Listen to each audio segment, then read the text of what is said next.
Hello. It's Sunday. It's a holiday.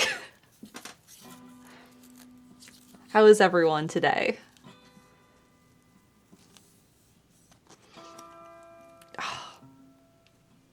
My shoulders hurt. But maybe it's because I sat on a plane for a very long time. Welcome back to the US. Yeah. I missed painting. Did I check my note from last time? I did Vagabond. It's right here. It says, make the dark line on the right look natural. And then I drew myself a little picture and wrote this with an arrow. And what I was referring to was, there's this like dark line right here. Like you see this? It felt very unnatural to me. I need to make that look more natural. So I need to fix that. But I felt like otherwise, this side was mostly done. So I was happy about that. Very helpful notes. Yeah. I also posted it in Discord and I was like, hey, someone remind me of this, which is why Vagabond was like, hey, did you remember your note?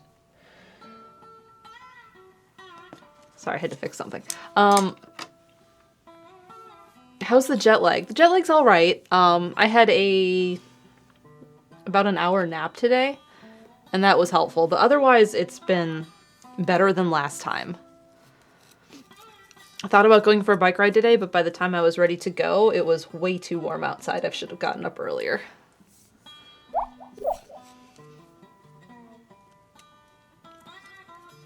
The best way to remind yourself of things is to get other people to do it for you, Humbology says. Yeah, I mean, I made myself a note that I noticed right away when I sat down. And I'm sure I would have seen it and been like, ooh, that line. Oh yeah, that line. But all my paint on my palette is totally dried out, so, yeah, we're gonna have to remix basically everything. Hi, Jiggy. Autumnal says, it got to 82 earlier, so I get that. Yeah, it got, like, to 80, almost to 80 today.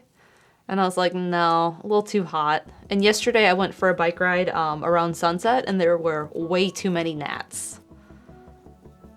Like, way too many. And they were getting in my eyes as I was biking. Because it was like, I could feel them on my eyelashes, so I had to squint and bike, and that was not very fun.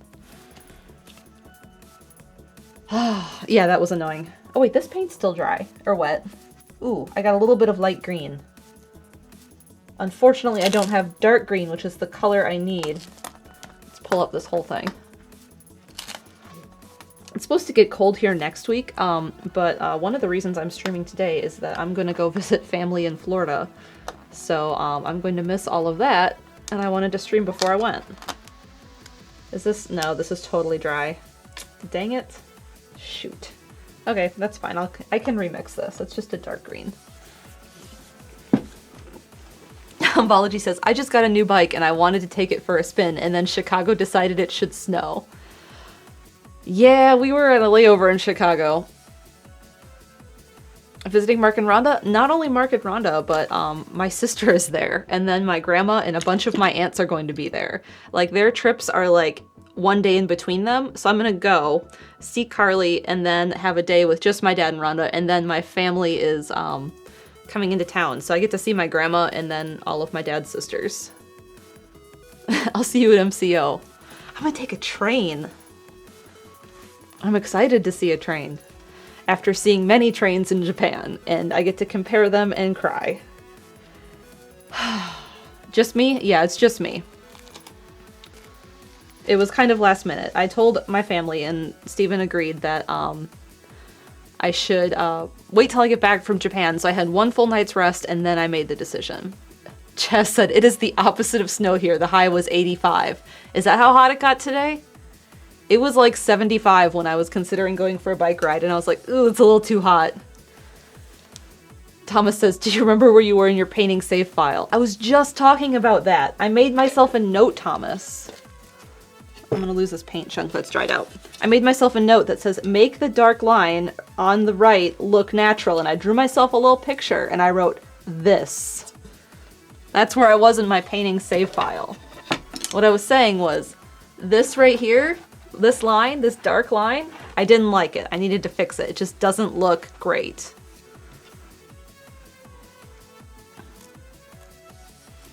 So that's what I need to do. So I'll be working on that first, and then I'm gonna work on the rest of it. Gotta level grind out that area. Yeah, I do. Gotta get it all set. But I was excited to bike yesterday. I hit some personal bests on some of the route I take. Because you can, like, look at parts of it, and I was hitting my personal best for, like, speed and, like, time for it. I guess it's the same thing. So I was proud of myself. All that 8-mile average walking I did. I averaged 8 miles a day walking in Japan. So that helped. Are we back to normal sleep? For the most part. I had to take an hour nap today, but otherwise I did just fine. The past few runs I've had have been agony. Yeah. I walked, I met up with some people that I know at one point, and I had been in Harajuku, and I was like, oh, I just have to walk back to Shibuya. It's not that far. The train's just like one stop. So I decided to walk it, which is a normal walk for me. It was like, oh, it's only a mile. I can do that pretty easy. So I did it, and they were like, why would you do that? I was like, it wasn't that bad. It's just down like one street, and I was there. So you guys got back Friday. Yeah, we got back Friday late. We were able to stream on Friday, which ended up being kind of a breakfast stream, talk stream, but we did that and talked about our trip. Chaz says, and yet y'all complained about Chaz Station. I did not. I just called it Chaz Station because I was referring to it in terms everyone could understand. I walked to Chaz Station many times without complaints. We have a 5-month resub from Amaya A. Chaz says, good job. Somehow I don't feel that you feel that, Chaz. 13-month resub from Lost Vagabond. 12 months from Harumi Kindle with paintbrush clicks. 12 months from Hounds Flash. 13 months from Rowlet Hoot. 12 months from Radio Dread. What is Chaz Station? Vagabond says, was Chaz Station like a 30-minute walk or something? It wasn't that far. It was slightly further than the other station that we had. But it was a different train line, and it was slightly cheaper to take because of that. Chaz Station.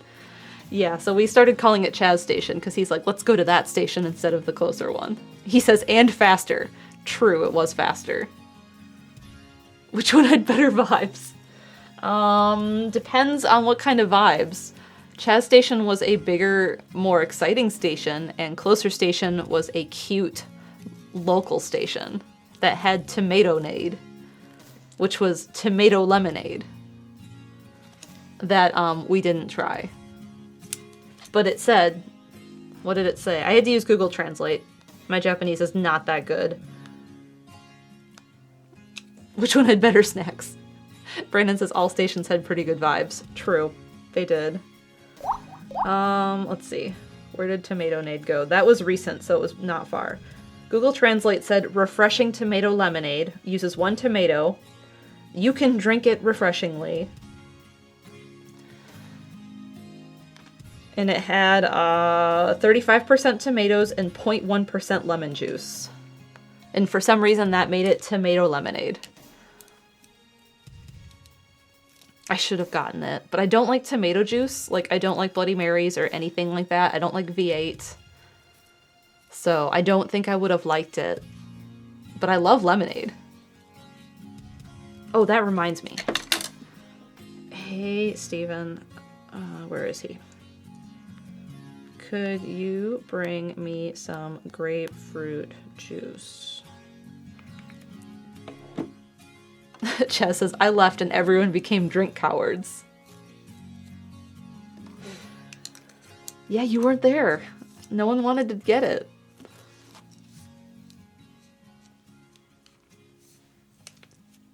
He did drink gasoline. There was a drink Chaz got that was really gross. and I had a sample of it and I did not like it. We started calling it gasoline in a bag. We have a 12-month resub from Jamie. 10 months from Sapphire Becca. 12 months from Colton.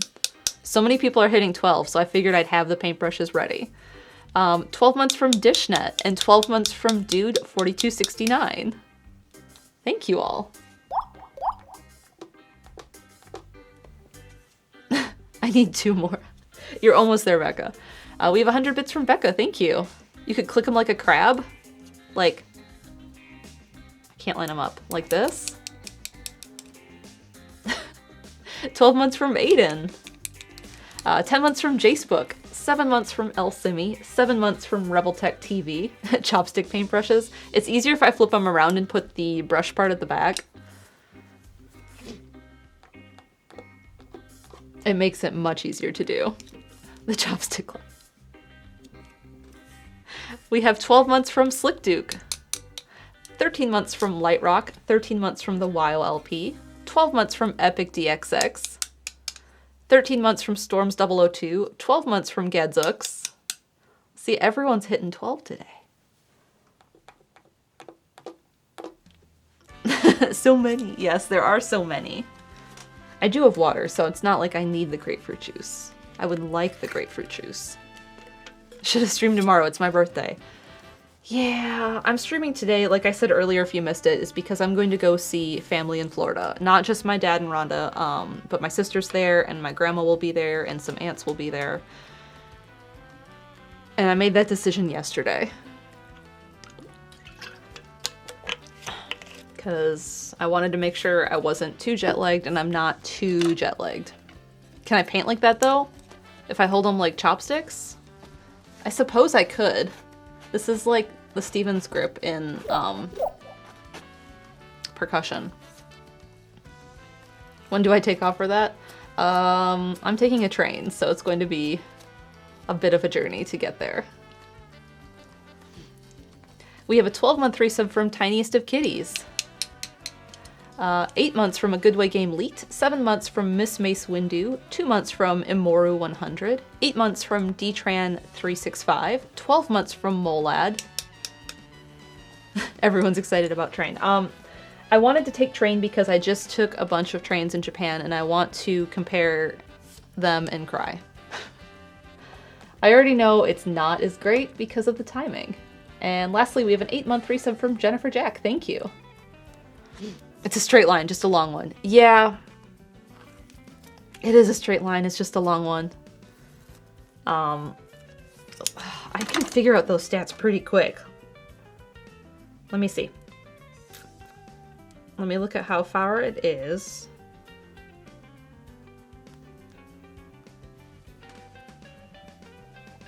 Oh wait, I should probably type in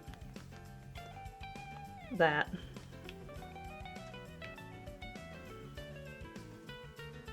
Okay, it's like an 8.5-hour drive to Orlando. I know because I just pulled some stats for Shinkansen. Hi, thank you for the grapefruit juice. Thank you for the grapefruit juice. You're welcome. Goodbye.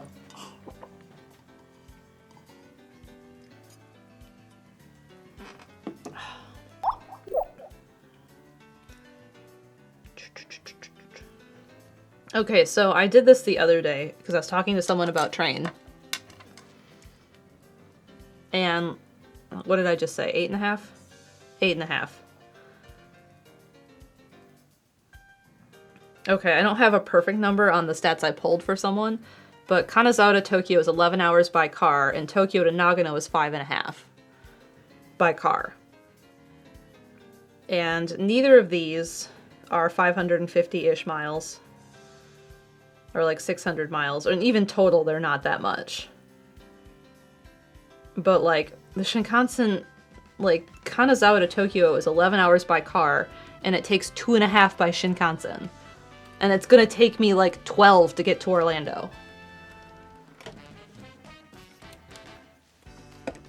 Anyway, so I'm gonna take the Amtrak and see how it is. And cry.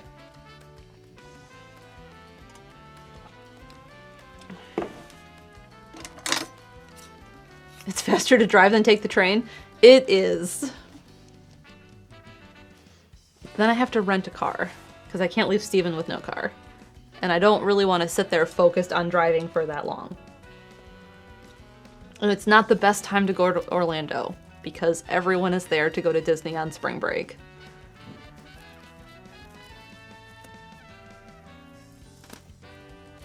Amtrak likes to make lots of stops and take forever. That's true. They do. They have to stop at a lot of stations, and they're also hindered by freight. Brandon says, once you leave the Northeast Corridor, train is slower than car. Yeah, that's part of it. But I figured that I can just kind of sit and read a book and listen to music and like try and sleep and see how I feel about it, just so I know. Because I don't always have to take the train to visit them. I just wanted to have a good comparison right now while everything is fresh in memory. And I'm like, I can do that. It was cheaper than a plane this time. It is not always cheaper than a plane, but it's spring break.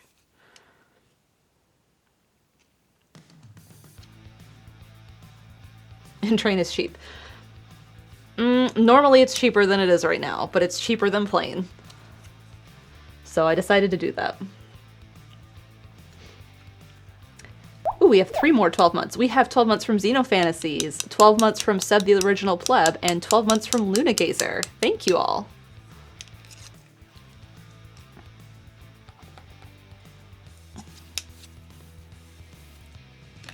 So yeah, I'm excited. I'm excited to see everyone, and it's been, I mean, I was home for the funeral last month, nope, 2 months ago in January.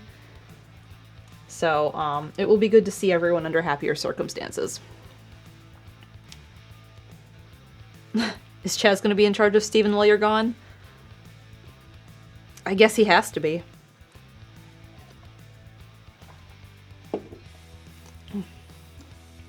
Alright. So I need to mix up probably this dark green and just connect some of these places to get rid of this line. Because that line is not good. We have 12 months from Noah. Thank you, Noah. You get paintbrush clicks.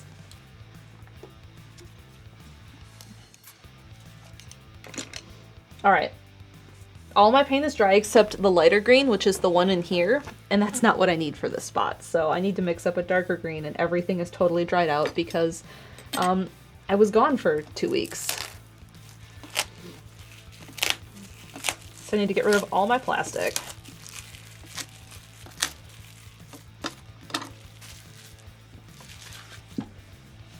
And mix up new. And I don't want to clean off my palette completely because I can see all my colors here, so I can test it against them. And then I have a better idea that it matches because everything's dried out. But when I keep my palette, and by that type of palette, I mean my library of colors small, it's easier to mix because I don't have to introduce all of these strange different pigments. I just have like, oh, these 3 tubes. It's some of them. Some combination and ratio of them will make the color I need. So that's what I'm trying to do. Amara says, Amtrak does not connect Savannah and Atlanta, and I think that's very silly. I wish we had a good, like, southeast to Chicago route, because that would help me out to visit family. But we don't. Oh wait, I don't need this one. But I do need yellow. There you are.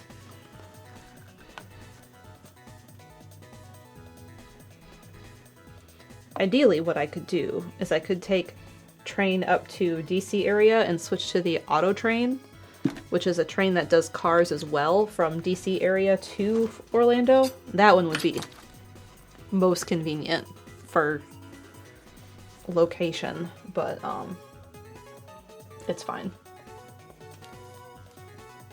And Becca says, auto train, I did that many times. The auto train sounds cool.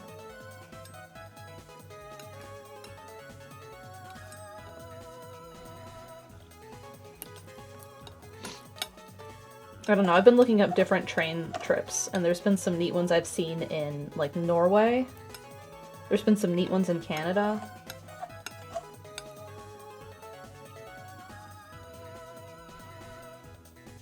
Ketsuiki Randy says, Amtrak's routes are definitely weird. If I wanted to take the train to Raleigh, which is like 4 hours by car, it takes 12 because it goes back up to DC and then to Raleigh. I know that we are kind of lucky here in Raleigh because we do have some variety for options, which I feel like we didn't have in Myrtle Beach because the train went to Florence, which is far. Too far to, like, take the train for. Oh, I do need carbon black.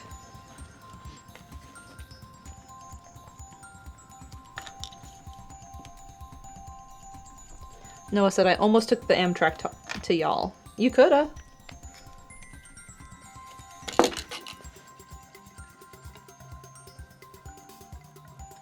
Alright, how do I feel about that?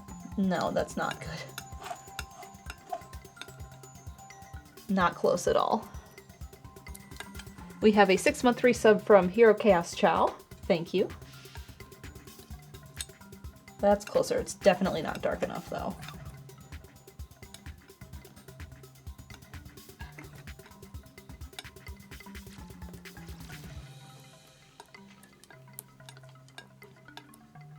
My folks are looking at taking a trip to Holden, and I was trying to figure out if there's a train there.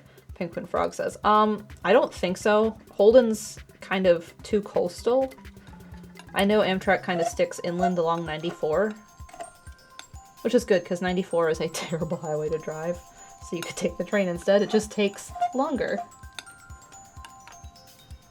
You are too what? Too blue? I think you're too blue.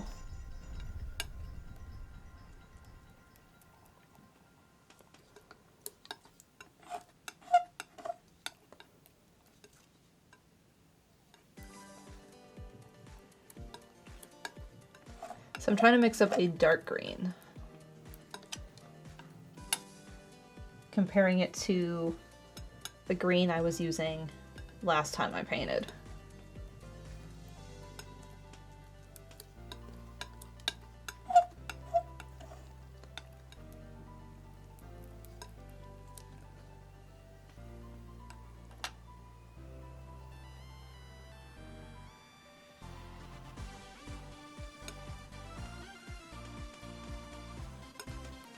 And I think I added too much red because now it's looking like red paint.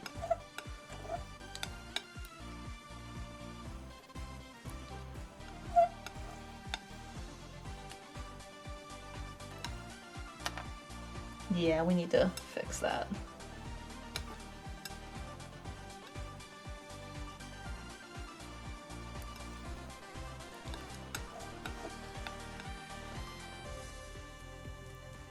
We got too desaturated there with too much red.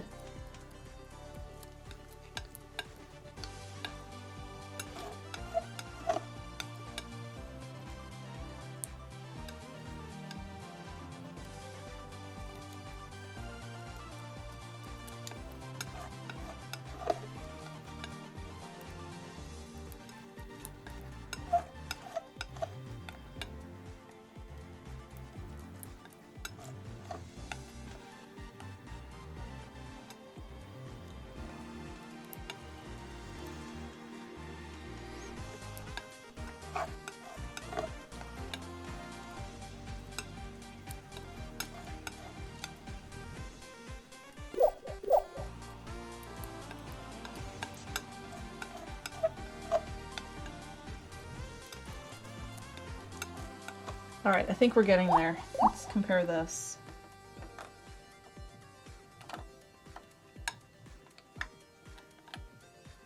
That's closer.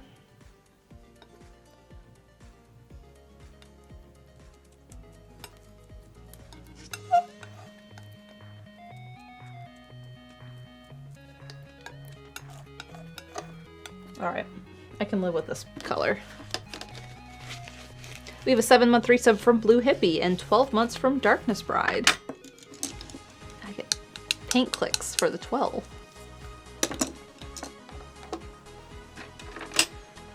Alright, so this dark green, what I wanted to do is, this line is bad.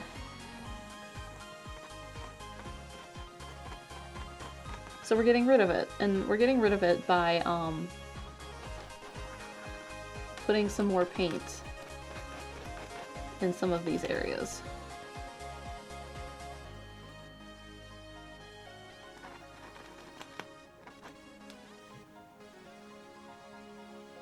That helped.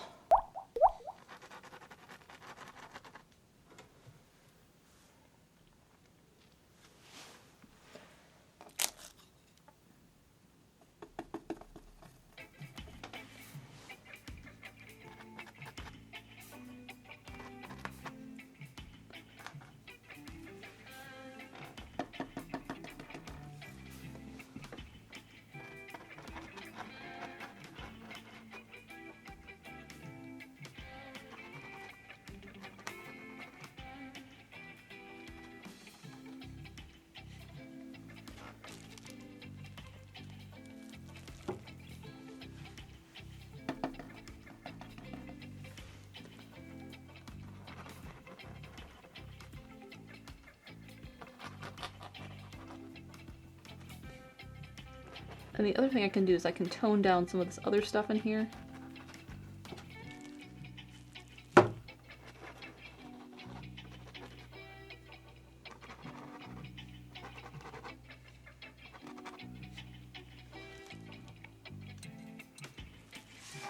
Sorry, there's such a glare. It's so hard to see sometimes.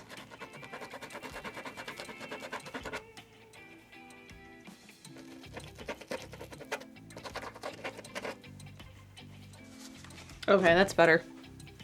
We got rid of that. We have 11-month resub from SaveFrog33. Thank you.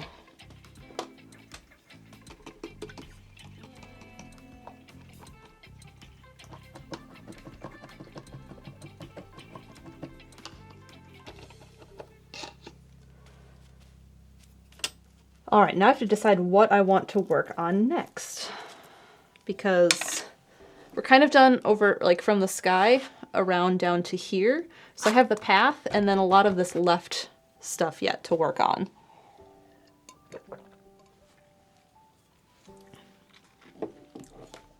So I need to look at my photo, which I'm just realizing is in the other room, because I have it on my iPad, but it's easier to see physical. So let me stand up and just go grab that off my desk.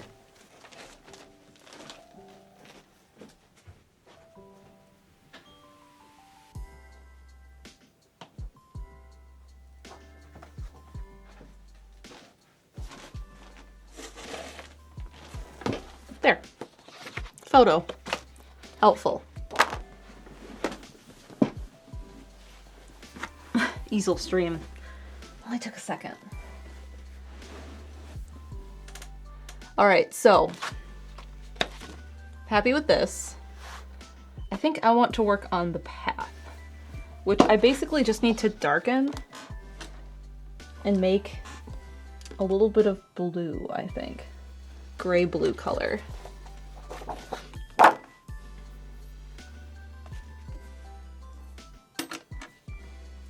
And I probably need titanium white for that.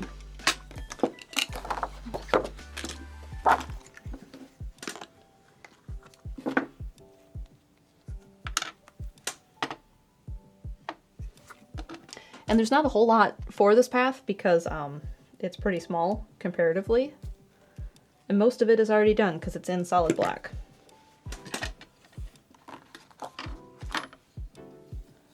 So this is mostly gray. I should probably clean off a little bit of the palette.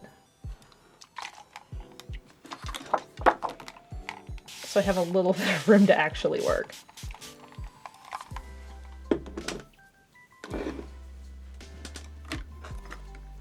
We have a 7-month resub from Charlotte Dante. Thank you.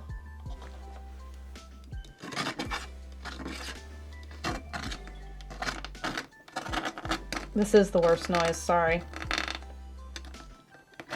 Just scraping the palette with a knife.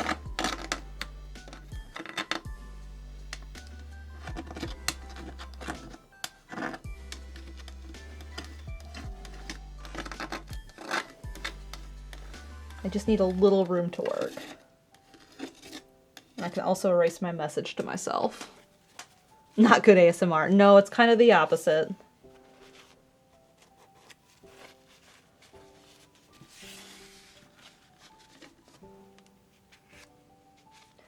Interesting. One of my paints that was dried on my palette is water soluble. Why? You should not be water soluble. You are acrylic. Strange. All right, so we're making up a gray color.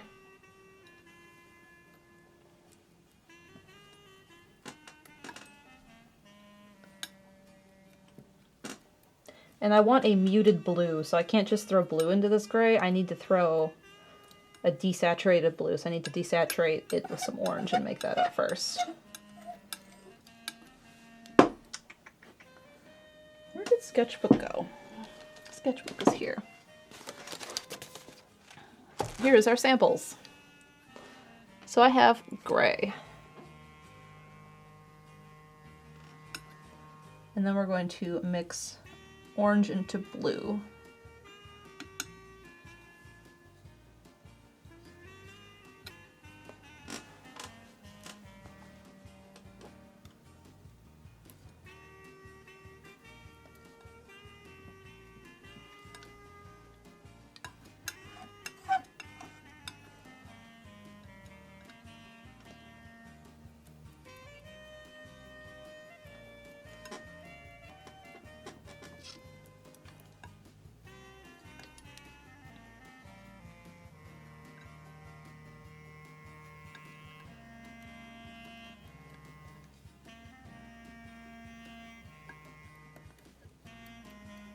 The clarinet in this is great.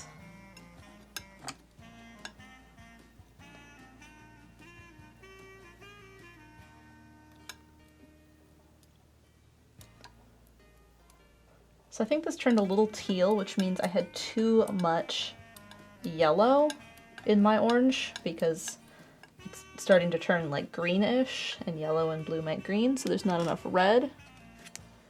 So I need to add a little bit of red.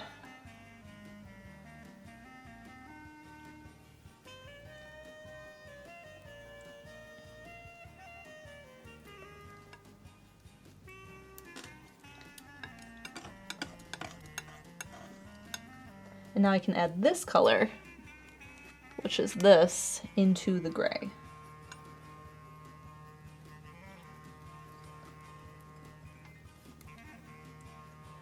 And that turned out pretty dang good. Cool.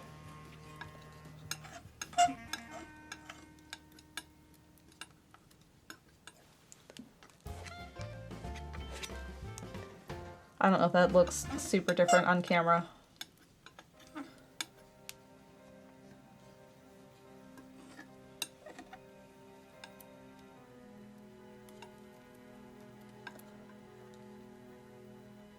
But I can also make this darker and lighter for the parts I need it to be by adding more white and black.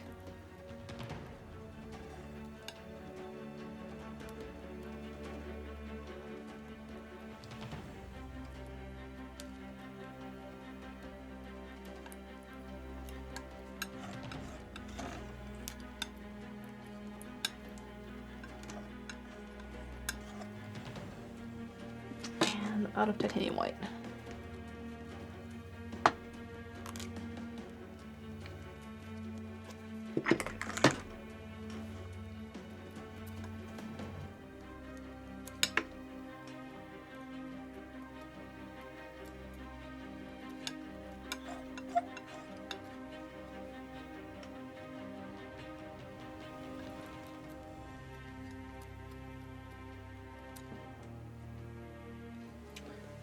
Cool. All right, so I have some of these lighter colors here.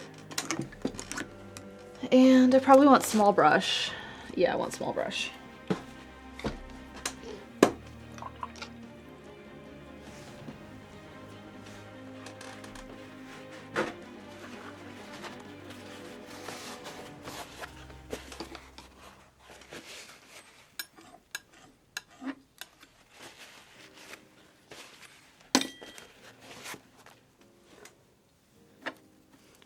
All right, so some of this is lighter and darker than I have it currently because I kind of only have it as a 2-color thing going on. So I'm going to start with my medium color. I don't need much of this. And start to fill this in way back here.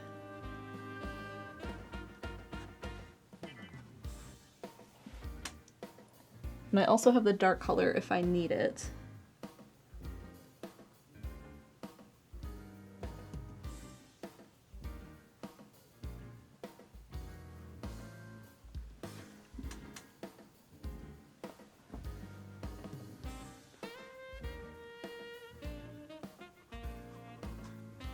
And I'm thinking that it's kind of a pain to fill in some of this because I'm losing some of the carbon black, so I'm gonna have to kind of go back and forth with some of it.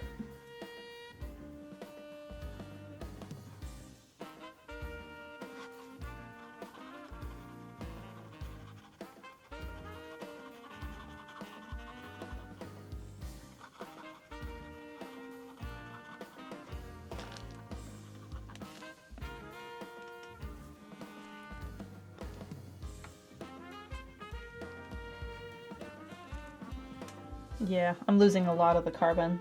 That's okay.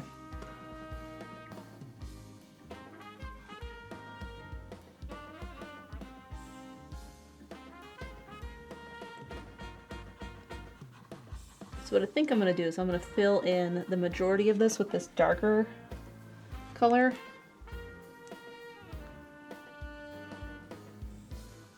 And then go back in with the lighter color in carbon black.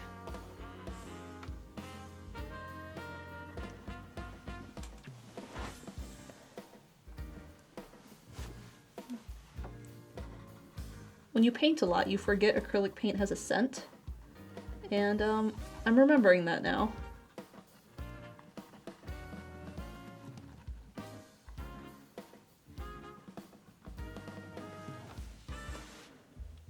It doesn't have a scent when it's dry, but when it's wet, it definitely does.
All right, so I've given that a good base, and I want to get the bottom of the canvas too.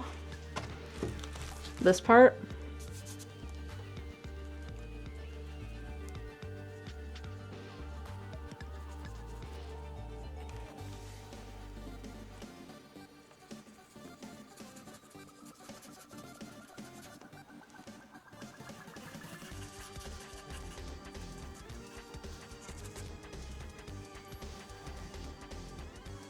And I probably should have switched to a bigger brush because this area is larger.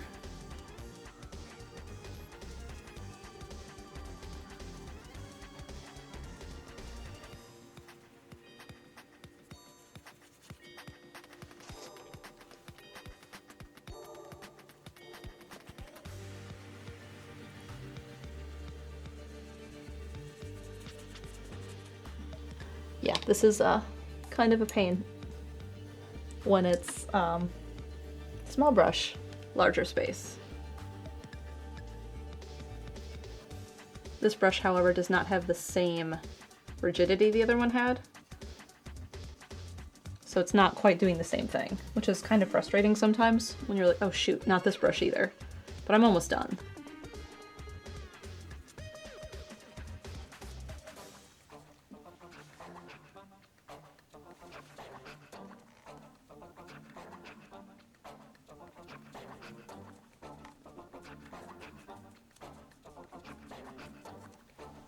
Yeah, because it's not like getting into the grooves of what I need it to do.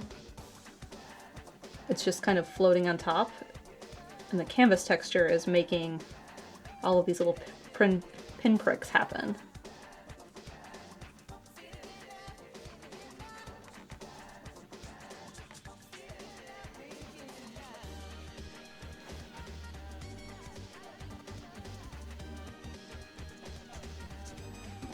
Okay. So I did that. And now I need to add the highlights in on the top and then probably go back into carbon black, because all of the highlights I mixed up are going to dry out quickly.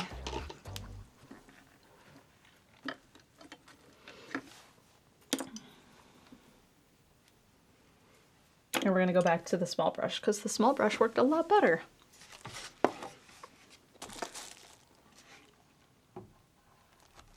And we're going to very carefully set the wet part of the canvas on the easel.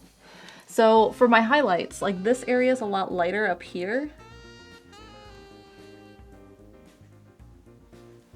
Where else do we get a lot of highlight?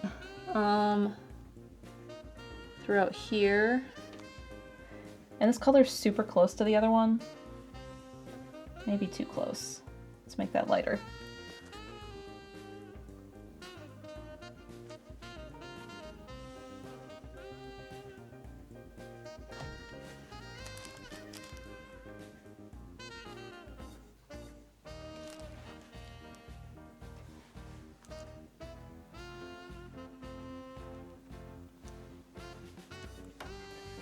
So you can kind of see the difference between like here and how dark it is down here.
Dean says, does anyone have experience with Amsterdam acrylic? I'm asking if it's a good brand because I can't afford Golden nor Liquitex.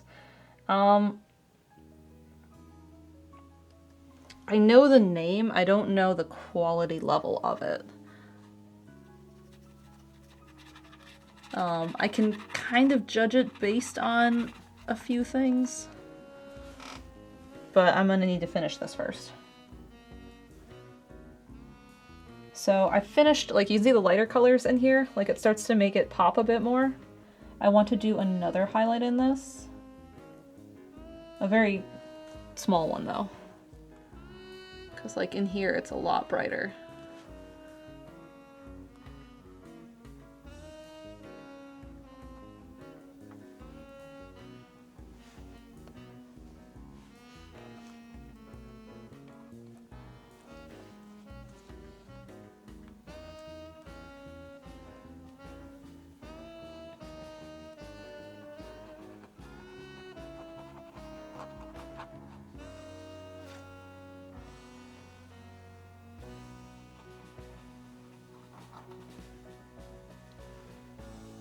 Like, do we see the difference that makes when I start to add the lighter color down there instead of making it solid, like, dark blue-gray?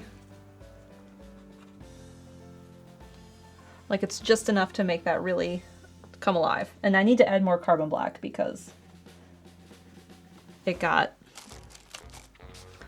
all the leaf decoration part missing.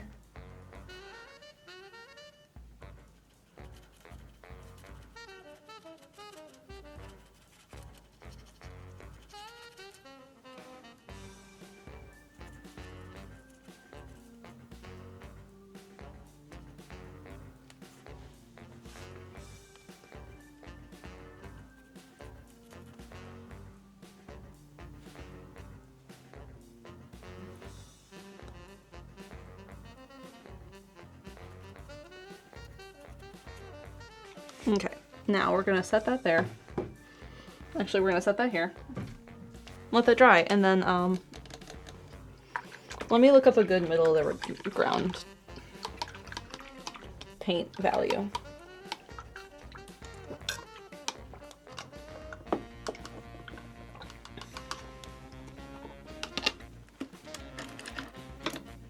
And clean off my hands. There's towel.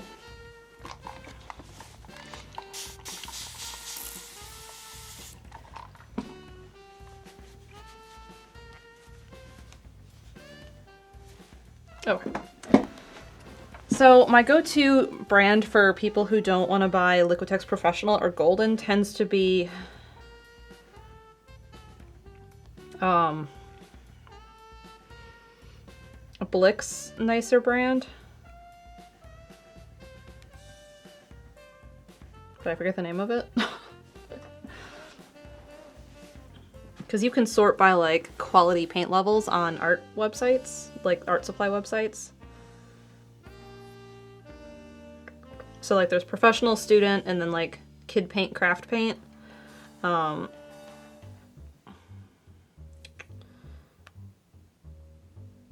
Let's do that and that. I'm in Europe, so okay. Let me find a European brand. They tend to sell them here as well. Yeah, Blick Artist Acrylic is a good like step down from Golden, but if you can't get that because it is Blick specific and that is a European or a UA company, sorry, USA company.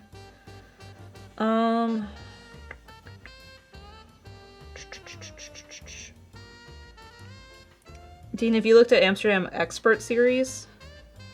If that's in your budget, I would go with that.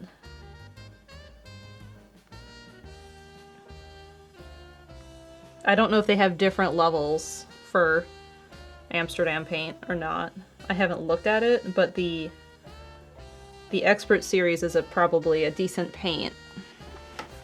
And if you can't do that, if they have multiple levels and you can't do that one, I tried that one looks good. Then I suggest getting like your bright colors, and especially titanium white. Like your bright colors I would get in the nicest level you can, but things like burnt sienna and like ochre, I would get the cheaper paint because these are cheaper paints to make because they're like normal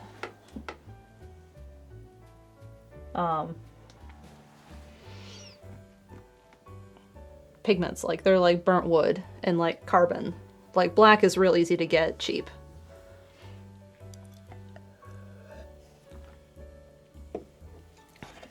So that's probably a good starting point.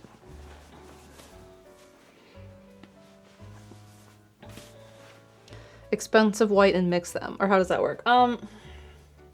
So the biggest problem I have when I'm painting is I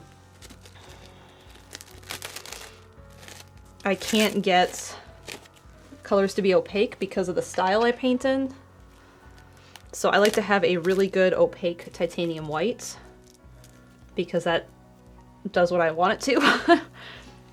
And if I need to, I can like mix it with something to make it slightly more opaque. I do lose vibrancy, saturation when you do that because it's toning the color down into a lighter version of itself. But your bright colors, your main colors, you want to have the nicest quality you can. What else is cheap to make? I'm trying to think of pigment names, and it's been 3 weeks, so I haven't thought of anything, anything paint related.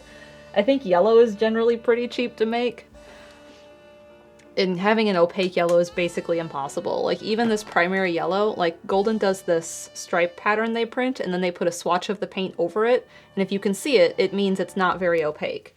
But if you can't, that means it's pretty opaque.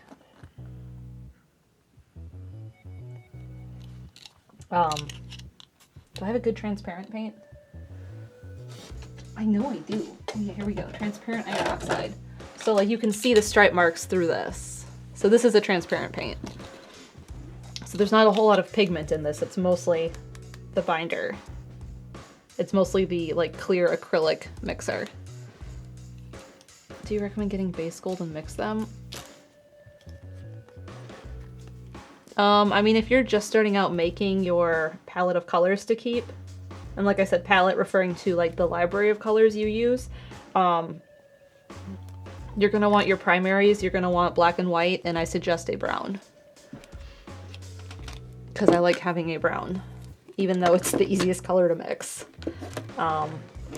So like with Golden, I keep primary yellow, magenta, cyan, titanium white, and Mars black. And I prefer Mars because it's more natural looking than carbon. I'm using carbon in this painting because I want it to be very deep. I have a video series on my YouTube channel, Dean, that's called acrylic mixing. I'm sure one of my mods can grab the link if they're still chilling. That talks about color mixing and like what you can kind of start with.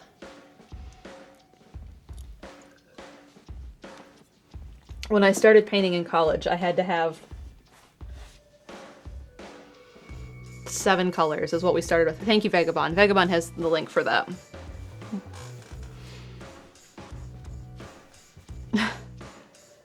And I think, and I can't remember the exact set of colors I needed in college, but it was like ultramarine blue, phthalo blue-green shade, alizarin crimson, cad red, and I don't remember the yellows. One might have been Hansa.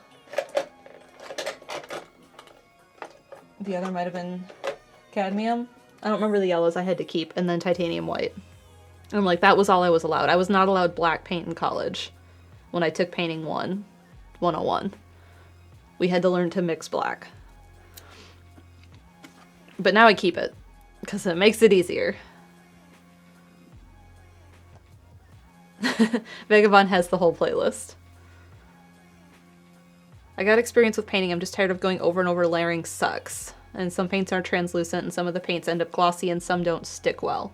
That's probably a quality issue then, especially if they're not adhering. Don't mix water into your paint if you're doing that. You want to buy a clear binder if that's the case. Golden calls it gloss glazing liquid. It'll make it thinner and make it more transparent, but it'll keep it from losing that binding. It'll stick. There's like ratios for how much. Other companies do make it. I just don't know what like each brand calls it.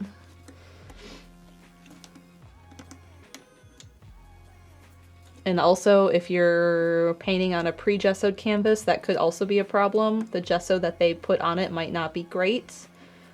Gesso is quite cheap. I do know painters who use it in place of white paint. Do I have it handy? I do. It does give a weird texture in my opinion. It makes it slightly more like sandpapery feeling if you just have this as your white paint. But you could re-gesso your canvases and that might help. Like gesso it, sand it a little bit, gesso it again, sand it a little bit, and then paint. That might help with the adhesion. But the translucency problem is going to definitely be either what color you're using or the quality of the paint. Because like when you buy a transparent red oxide, it's going to be transparent. But like a titanium white should be a little transparent just because it is, but it should not be milk. And as for the glossiness of your paints, that can be solved by doing a varnish. If you don't like glossy, you can just do a matte varnish or a satin varnish. It'll unify the piece because some are glossy and some are not. And golden, not this one. Golden does a helpful little thing on the back where it's like this paint is, and there's like a slider between transparent and opaque. Obviously transparent red oxide is super transparent, but it has a matte glossy slider, a thin and thick slider, and like a high tinting, low tinting, because some paints are very high tinting. They really influence what you add them to, and some don't influence as fast. So like black influences more, so it's high tinting. Whereas something like primary yellow is a bit more low tinting. The science behind paint is so fun. I do want to experience it more, and I do wish I could like go to Golden and get like in-person lessons on the science of paint. I think that would be super cool. XT Symphony says, Golden seems like good paint. I do really like them. I totally understand the price point being a deterrent for some people. But having used them since college, which was, God, when did I take painting one? 2010? 2009? Like, I've liked what I've seen from them and just their commitment to making quality paint. Like, they are based in New York State, but they have a location in Arizona, so they do swatches of all their colors, and they put them out in the sun in the elements to see how they do over time, because a lot of their paints can be used for murals. So they do, like, they set all the colors out to see how they sun fade in New York and Arizona. And then they also see how, like, the snow in New York and, like, the dry desert heat affect the paint. And then they publish those results, and that's really neat. I've emailed them a few times about questions I've had specifically, and they've answered me, and they've gone above and beyond what I needed them to do. One time they even tested something for me, which I thought was super cool. I did a painting with their glow-in-the-dark paint, which I don't have handy. And I did the painting, and I put the glow-in-the-dark paint on it, and I was like, oh, if I varnish this, will it glow because it's a UV protectant seal, so the UV paint, the light isn't going to get to the glow-in-the-dark underneath it, and so will it glow at that point? And I was like, shoot, should I varnish it and then put that on top again just to make sure? And they were like, we don't know. Let us test it and find out. And they got back to me and they were like, yes, it will work. You can put the varnish over the glow-in-the-dark and it will still glow. So I've been really happy with them, and I understand the price point, and I understand not being able to get it in other countries. So I do like to have backups for people to be like, oh, well, try, if the price is a problem, try try Blick's professional line. I think it would be a good substitute. Liquitex Professional would be a good substitute. Like if you just look for like professional level acrylic and see what's in your price point, that's probably going to be a decent paint. And if that's the price point you can't do, then try student grade. But craft paint is not great. I would not use craft paint, and I would definitely not use kid paint unless you're just going to play around and like for the first time experience what color mixing is like. Then craft paint and kid paint is totally acceptable because you do need to learn that. Ow.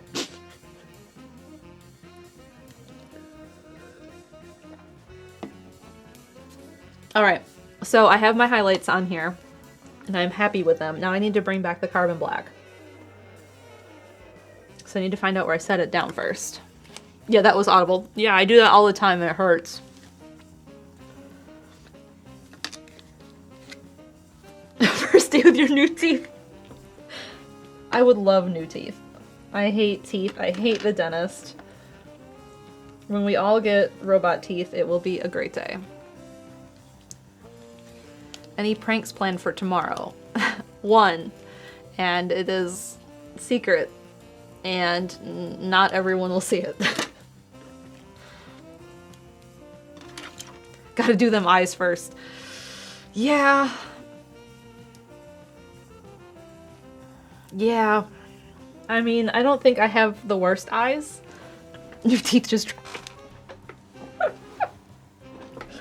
but I don't love the fact that I need to have contacts and glasses.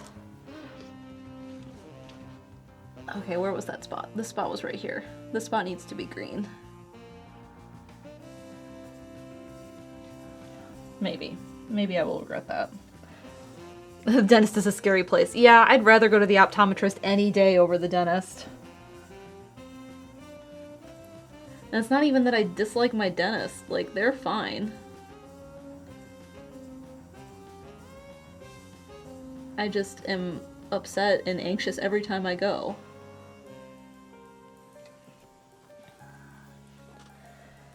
I need to make this transparent. Someone asked a question earlier and I meant to address it.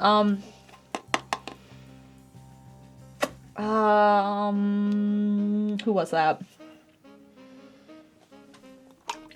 Someone asked a question about not adding water and adding something else, but it can still be a problem.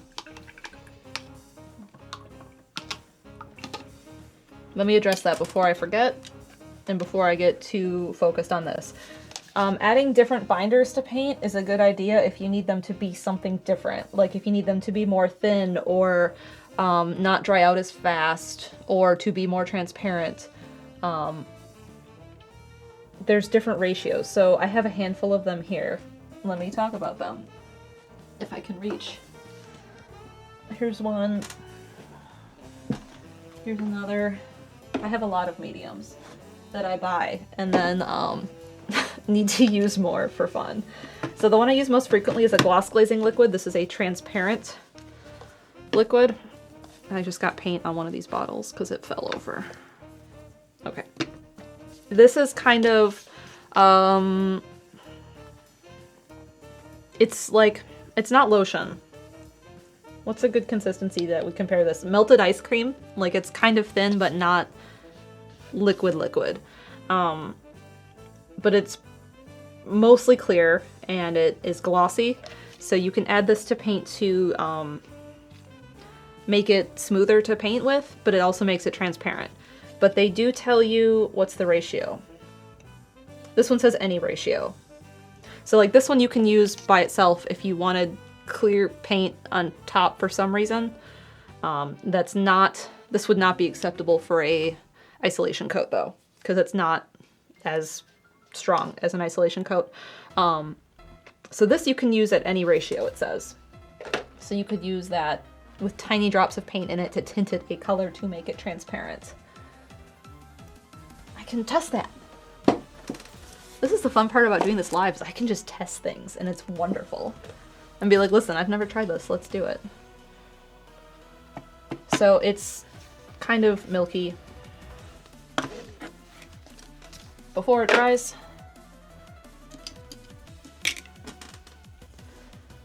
I don't like that brush. I need a smaller brush and a cheaper brush. Okay, let's do this with blue.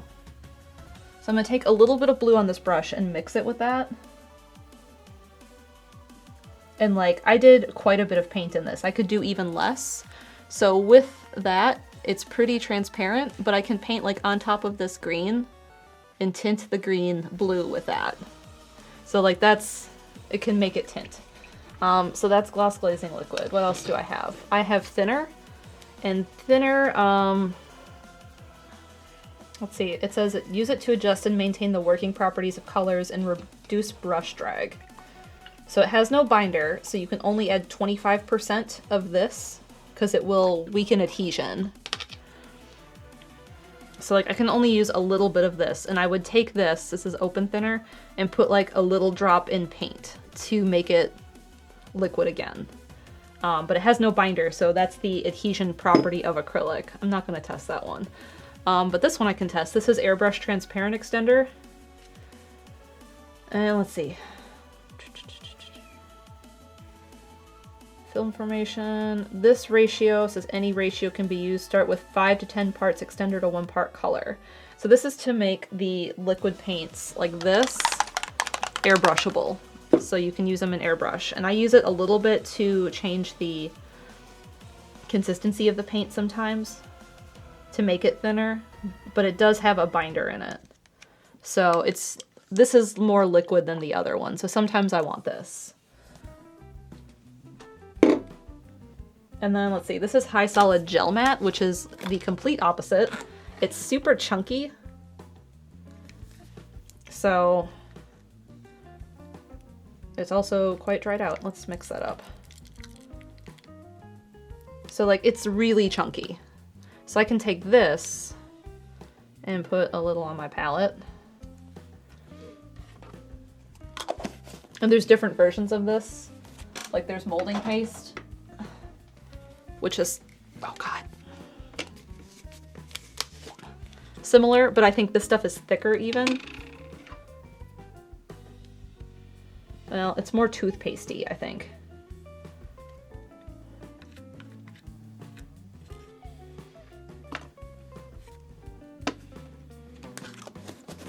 One is more like cottage cheese and the other is more like toothpaste. See, these are all the fun toys I just need to use more often and have the belief in myself to use. All right, let's make one red. And the cool thing about this is it's very thick, and I can just kind of, it's picking up some of the random stuff I had on my palette, but like I can draw these lines in it and they will dry that way and have that texture, which is kind of neat. And it can sit there and be ultra chunky and dry that way.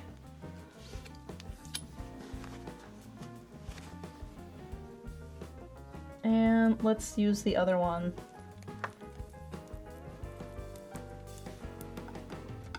So this is the other one. And this one's the same. Like, I can draw on it and it will dry that way.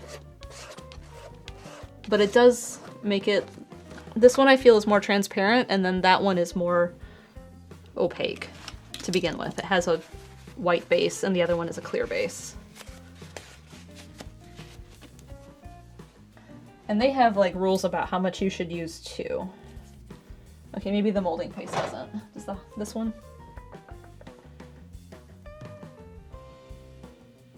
No, you can use these by themselves even. Is that all of them I have? I have Fluid Medium Matte. What's this one? This is the same deal. It's a liquid that makes it more transparent. Those are some of the fun things I have. We have a 12-month resub from Fred Burger. Paintbrush clicks for you. Thank you. I was answering paint questions. Yeah, so this needs to dry, and it's quite thick, so it does take a while. But they're neat tools to try out and use. Things to extend your repertoire when you've painted a while or want to try something different or a different technique to slowly add to your library of things in your painting arsenal. And I just closed the book that was wet on the sketchbook. That was a mistake.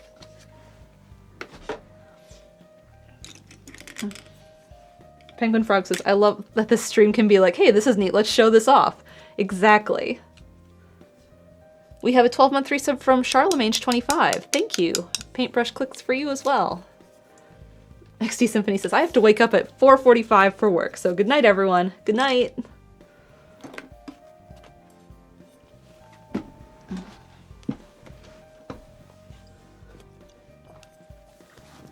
All right. Let's go back to painting this. Where did the little brush go? There's the little brush.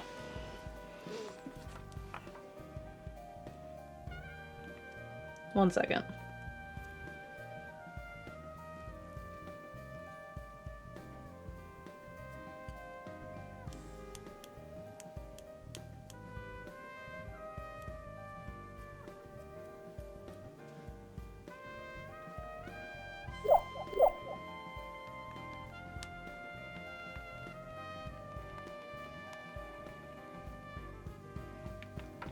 We have a 13-month resub from Dragon Girl. Thank you. All right, back to Carbon Black. So what I'm doing is I'm repainting some of this. And oh yeah, I needed to make transparent. That's what I was doing. What I'm going to use for that is Shading Gray, which is a liquid transparent carbon black. Right? It's carbon? Yeah, you are carbon.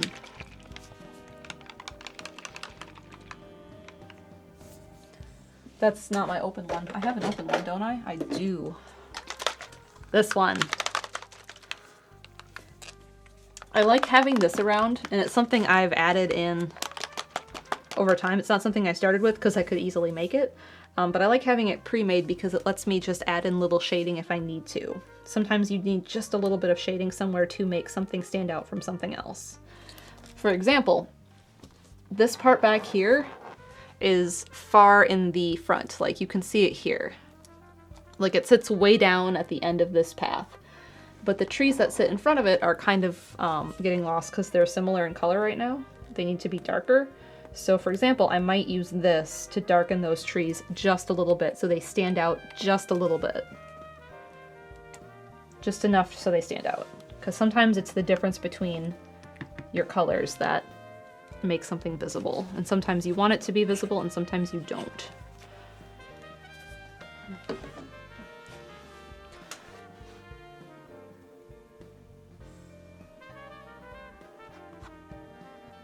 So like I can use this to add in little things that are like sort of there, but they're also just kind of transparent. So it's just shading that I'm adding instead of like solid carbon black paint.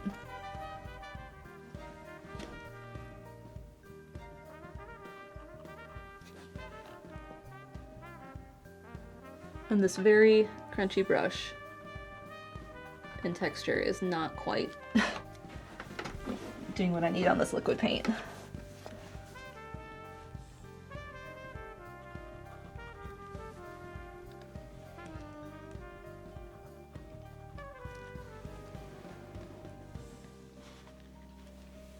And this needs to be closer so I can see it.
There's something I don't like that's happening here, so I need to fix it.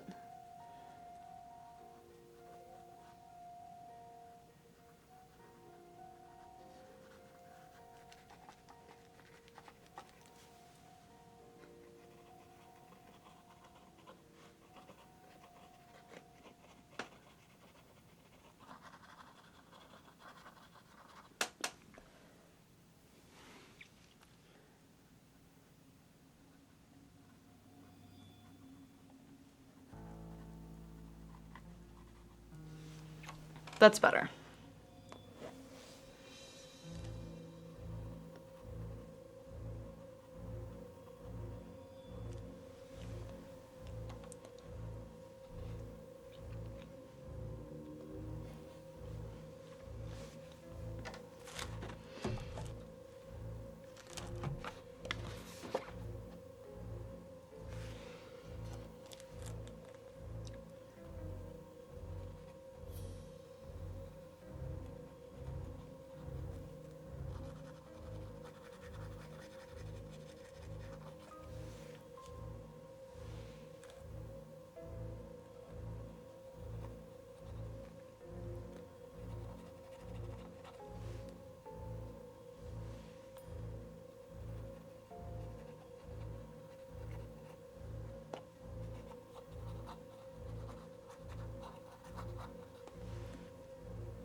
This is eerie music. I don't want it.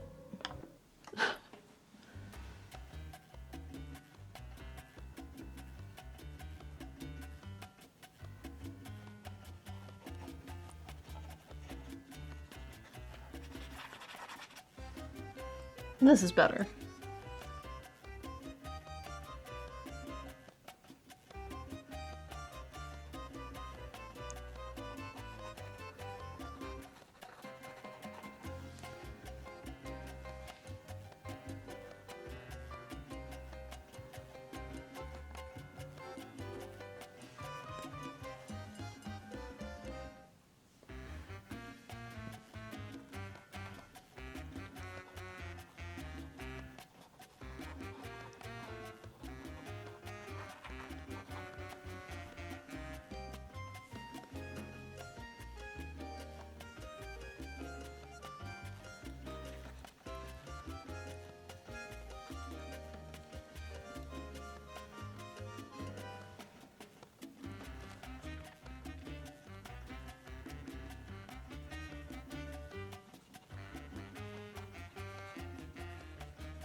I'm trying to scrub this in so it looks like the leaf effect of shadows of leaves on the ground. And I think I'm doing a pretty good job of that.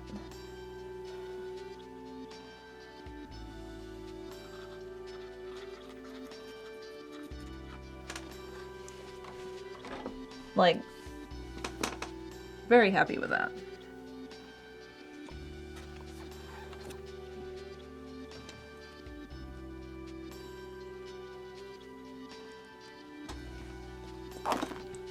Now we have to do it down here.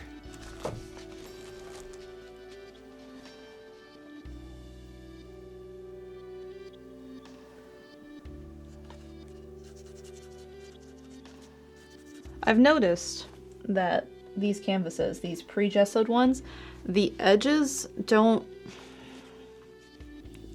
quite do the same thing for paint as the fronts. Like, they don't adhere quite the same.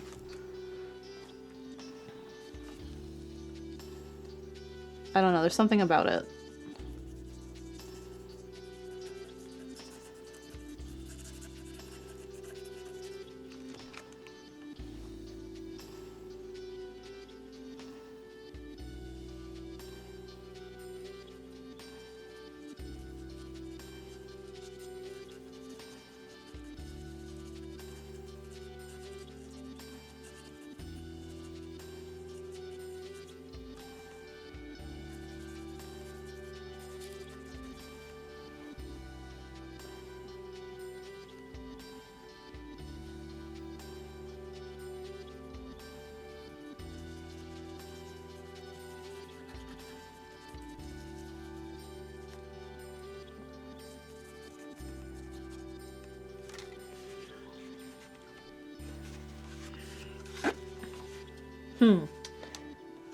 Yeah, there's a lot of tiny little pinpricks of white canvas showing through where paint hasn't sat down into it.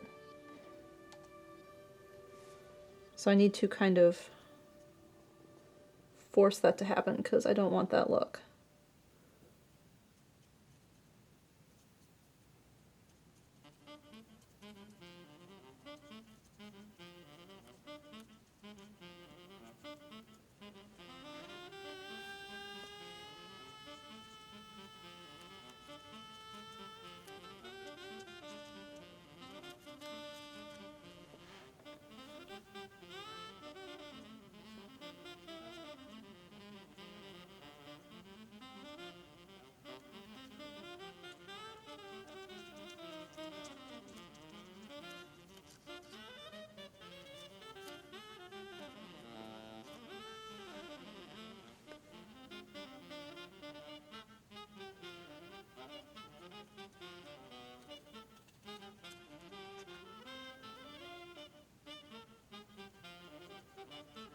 There, that's better. That fixed a lot of it. Cool. Vagabond says it might be the way the gesso is applied. Possibly because it is on the sides of the canvas that I've noticed it and not the face.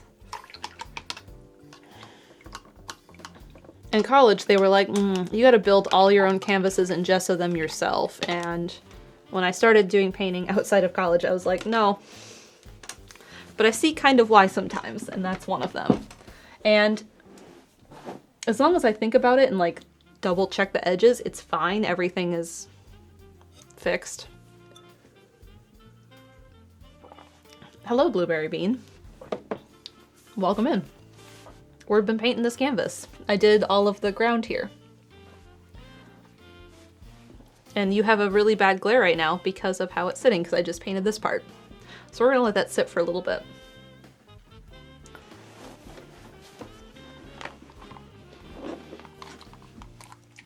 I'm so used to putting everything on the chair behind me that I don't use all the time because I never had this big desk until recently. I just had tiny desk. So like a lot of things I'd either keep on the floor or like on the chair behind me. Now I have to remember I have desk. All right, did this stuff dry? It's a little tacky. Like the stuff that I had tried with the gel paste, like it's a little tacky, but like it has these peaks and ridges in it that will dry that way and stay that way, which is the fun thing about using it.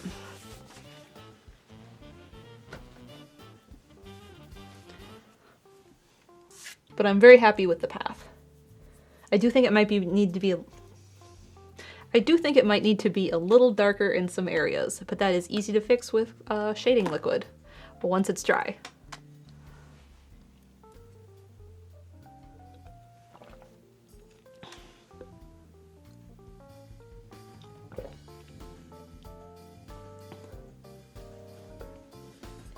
All right, I drank all the grapefruit juice. On to water.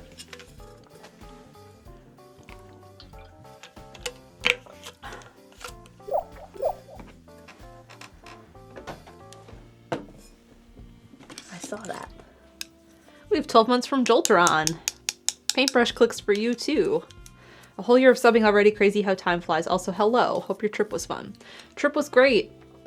It was my favorite trip that I've taken ever, probably. I really went out of my way to make sure I did all of the things I wanted to do. And I had a very lovely time.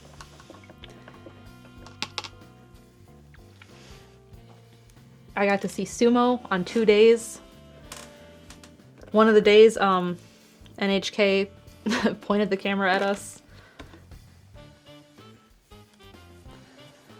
What else? I really wanted to ride this specific train, and we did, and it was lovely. I wanted to go to a ryokan, and that was lovely. What else was like really special?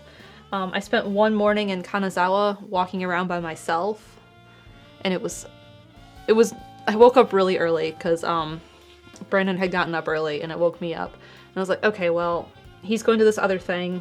I really wanted to see Kanazawa, and because of how the trains worked, we didn't get a chance to see Kanazawa. And it's like 6 in the morning, so I should just get up and go and do it because I don't need to be anywhere till 10.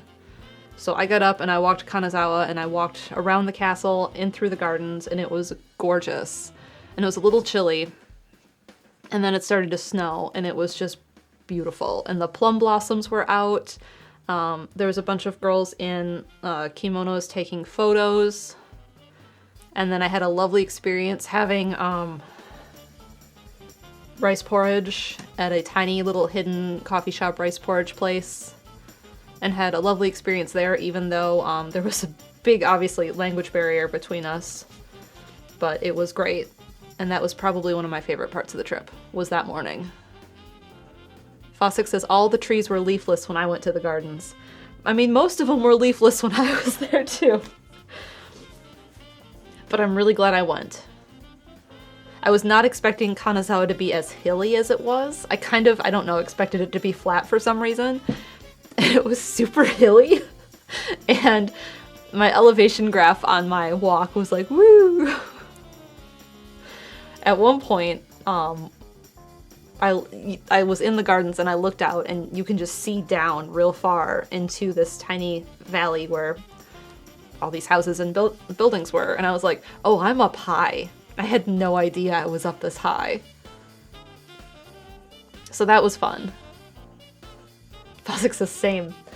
Like, I had found this little, like, infographic map of Kanazawa that was like, oh, there's stuff here, and there's the castle here, and the gardens here, and this district here. And, like, I was like, oh, I'll just take a little loop. And I was like, oh, this is hilly. And it wasn't bad hilly, not for me. But I was kind of just surprised. So that was fun. Noah says, big loop. How far did I walk that day?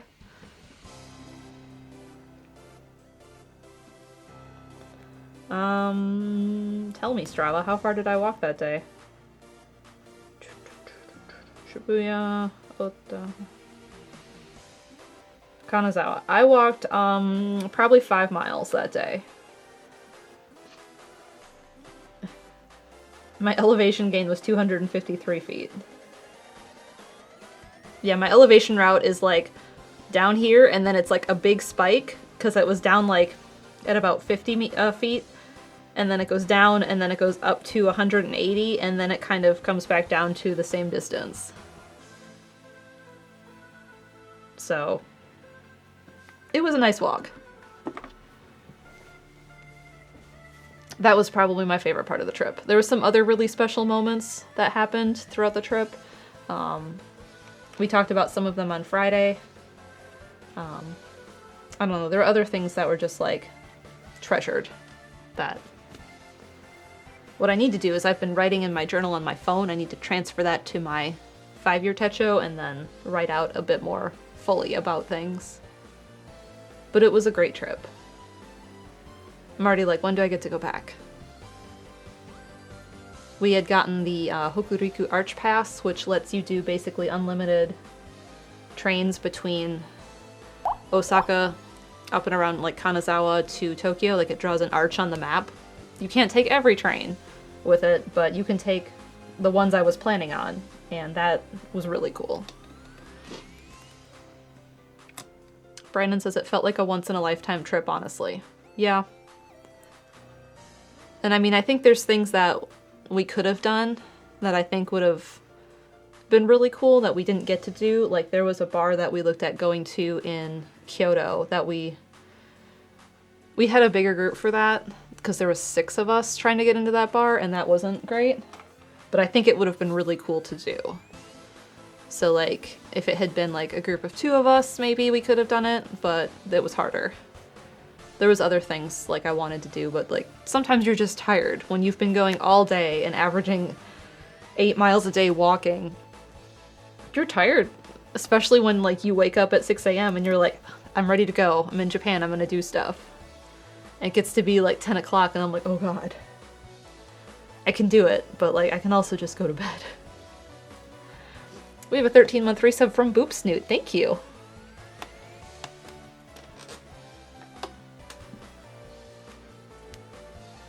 I don't know. I'm trying to think of, like, other things that really were cool. We went to a darts bar one night, and it was basically the darts minigame from Persona 5. And we had a great time there playing darts, and none of us are great at darts. At one time, I feel like I was much better than I was this week. Noah says you leveled up your baton pass. Sure did. But there was, like, weird mini games for the darts, like, cause, like, there was one where, like, the different parts of the dartboard would light up because, like, the screen above it had these fish, and, like, wherever the fish swam, it would light up. And you had to throw darts in, like, a triangle formation for your 3 darts and catch, like, as many fish inside that triangle that you threw as you could, and that gave you points. So there were some really weird mini games that you could play with darts. We also played cricket and, like, 301 and 501. So that was fun. We did not get to do karaoke this trip, but that's fine. We did other stuff.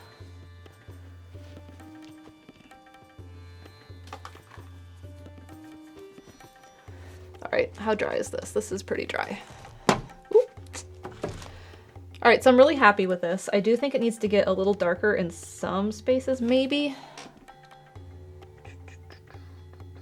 Yeah, just a little bit. I'm gonna use transparent black for that. What I'd have to do is just look at my photos and talk about the things in my photos, because I'm blanking on things right now. There was the day we were in the sumo box, Chaz, Brandon, and I went to a sushi place and had, it was basically $6 sushi, because it was $6 US, and it was incredible for what we got. There was a night we went to an okonomiyaki place in Osaka that was really cool and special, and it felt basically like a house party the whole time. That was fun. Maybe too much fun.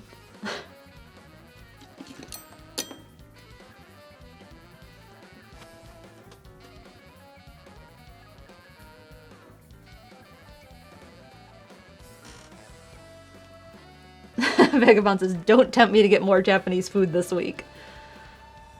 We did this boat thing where you got to go on a boat and cook your own food. And we kept calling it Boat Eat because we couldn't remember what it was actually called, and Boat Eat just worked. We were like, oh, it's just Boat Eat. And Boat Eat was great. That was all Chaz's doing, who came up with Boat Eat, found out about Boat Eat, and scheduled Boat Eat.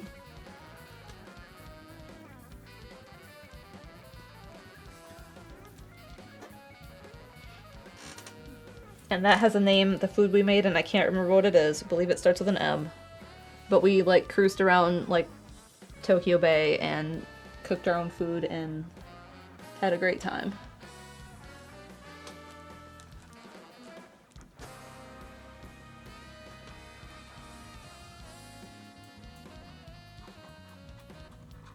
So what I'm doing is just darkening some of this because I think it's too bright for it to be nighttime on a nighttime painting.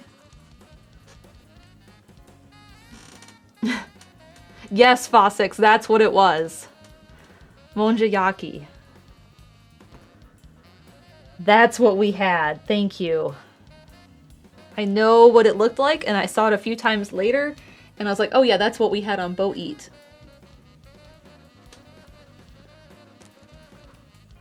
but I couldn't remember it.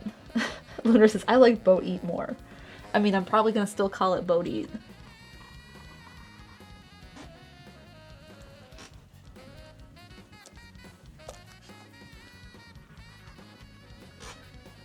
I had never had it before, but it was very good. It had cheese. It had cod roe. It had cabbage. I don't remember what's still in it.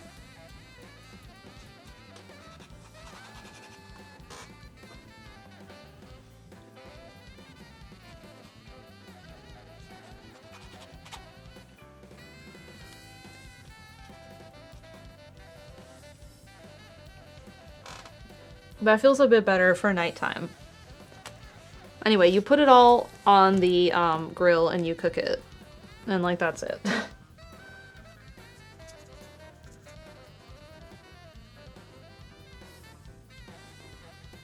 And they also had buttered enoki mushrooms, and that was probably my favorite part.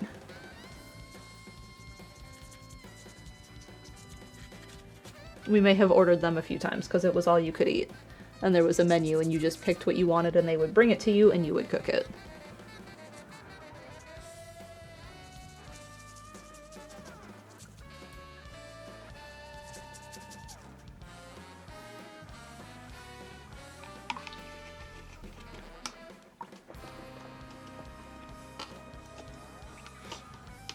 But the boat was kind of like a little pontoon, but you sat on the floor,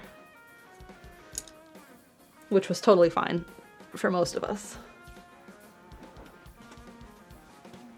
But you're on the boat and the boat's really rocking and you're trying to grill on this tiny little griddle and like everything is moving and you're trying to cook, and it was just like, that was one of the points that was like, this is really special. I'm really happy.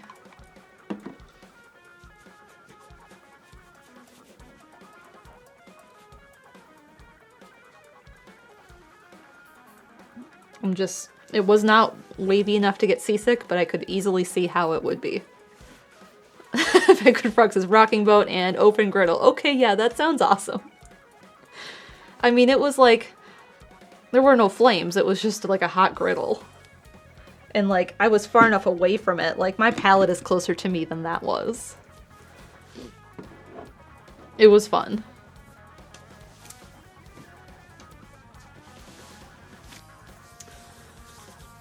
Alright, is there anything else I want to do on this painting yet tonight? This is still wet. We'll give that a second. Let's see, let me look through other things.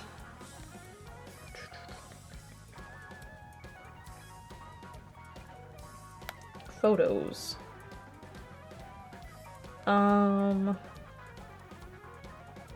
There was a day I went to Kawagoe by myself and Saitama. And when I got to Kawagoe, there was a lot going on.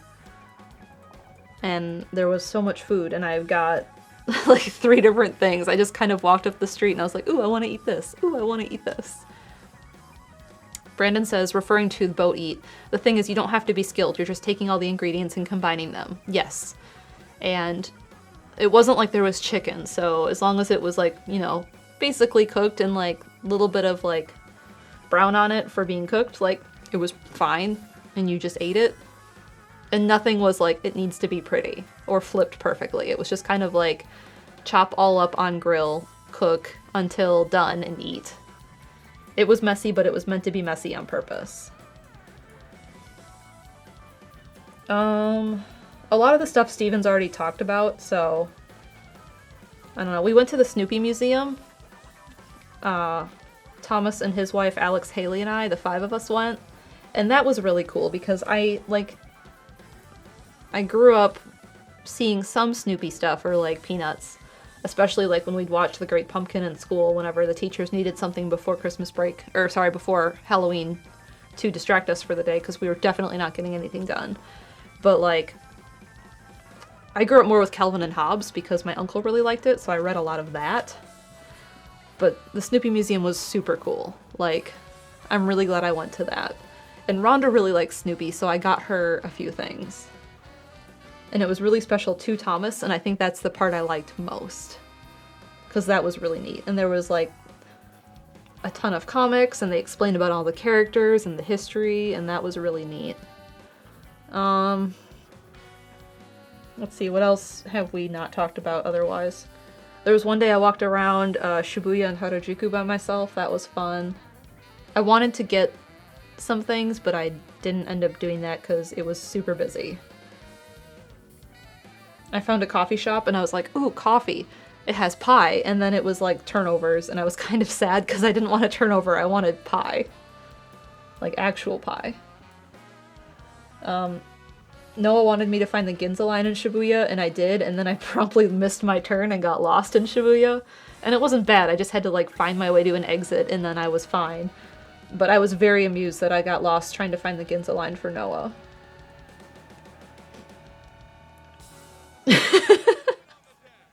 Noah says that was hilarious. Yeah, I was sending Noah photos actively as I was walking around. And Shibuya's under construction right now, so it was very funny to me. And I never felt like lost, but I was just amused that I was like, oh shoot. Oh well, let's find some other exit and then I'll figure it out from there. And that was fun. I got to go to Loft and look at stationery. There's some really neat stuff that I saw.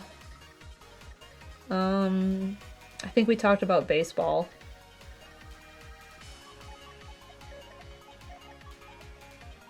I'm just scrolling back through photos and seeing what we haven't talked about.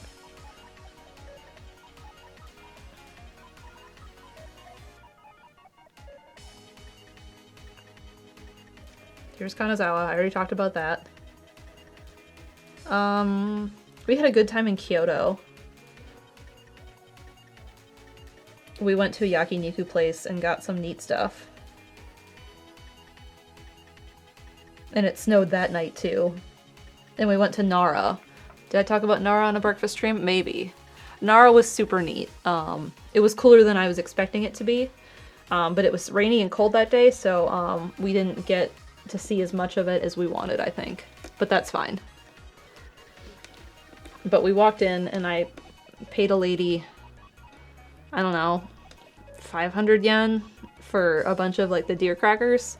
And then we walked up to this big open area and the deer were just slightly aggressive because they would nip at your clothes. So they like nip and then just pull.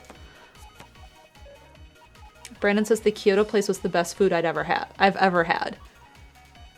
I think it was 500 Fossix, I can't remember. Yeah, Brandon, that was some of the best food I've ever had too. That place was really cool. I'm really glad we just randomly were like, oh, let's eat here. I don't know if it's been asked, how's the jet lag? Sherbert asked. Good. I took an hour nap today and that's all I needed to do. Otherwise I've been sleeping normal time.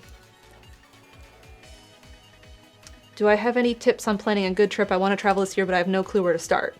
Brandon says, I got nipped by...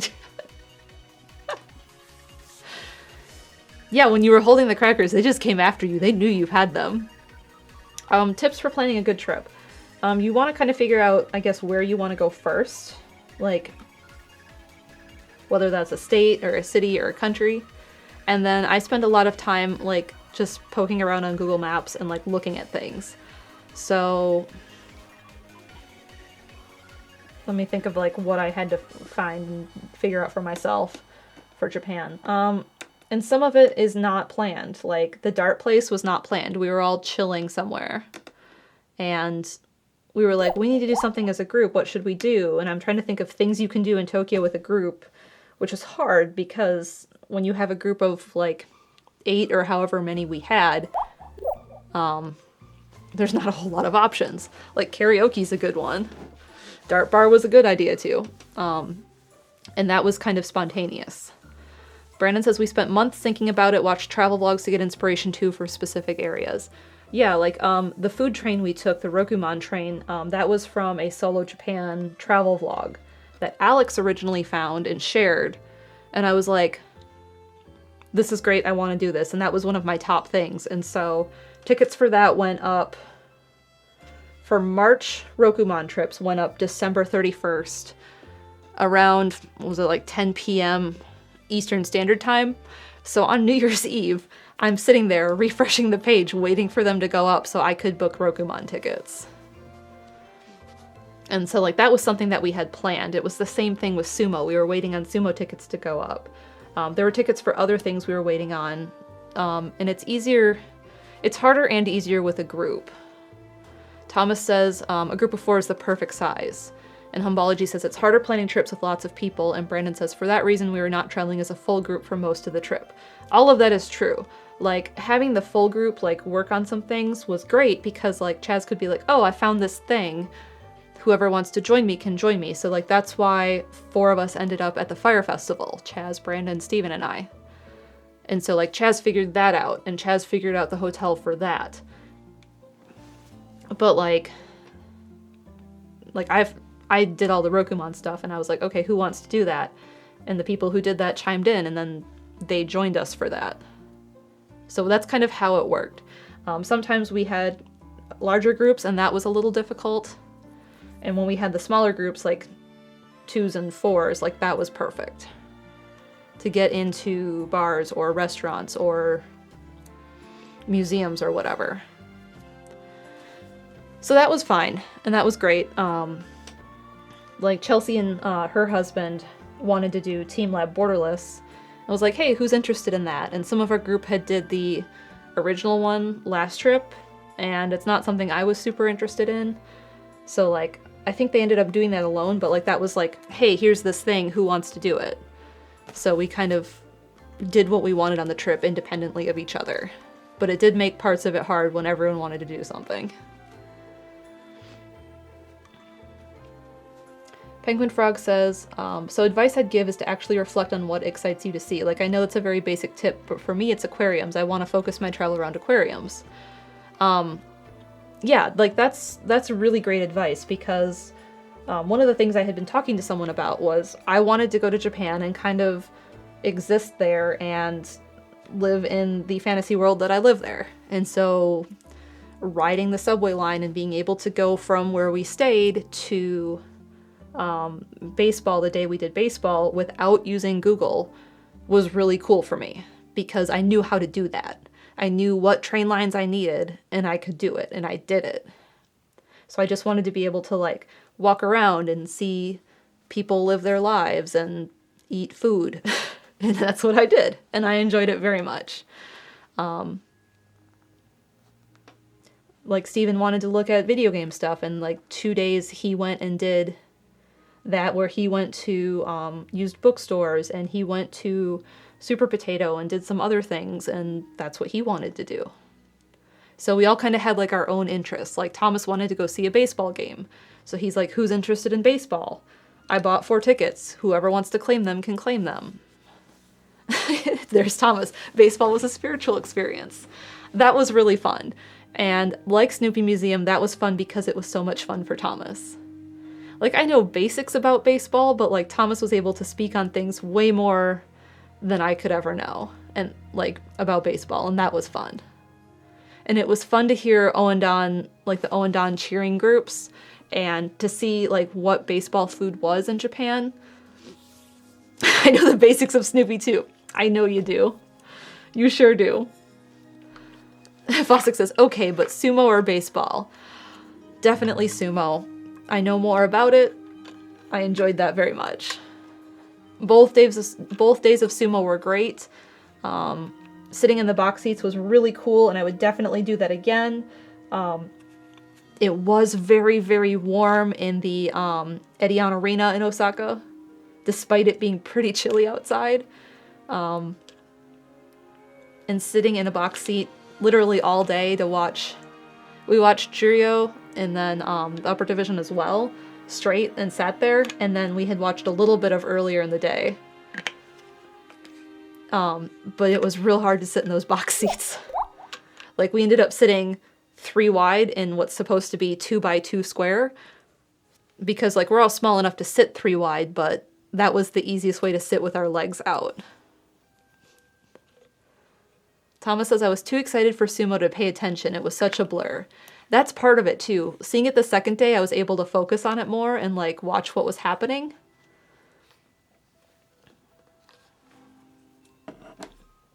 That was good. We have 12 months from Shadowplay, 12 months from Drek, and 12 months from Snowy Satoru. Thank you 3. Here's your paintbrush clicks. We've had a lot of paintbrush clicks today. Brandon says they're so different, it's tough to pick between them. Yeah.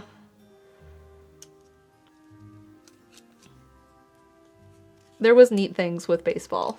I liked it more than I thought I would. All right, are we dry enough yet to flip back? Yes.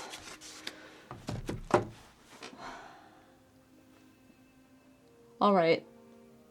This is the last part of the painting I have to do, and that is a lot. What I think I want to do is I think I want to bring in a little bit of darker leaves here, and then maybe call it.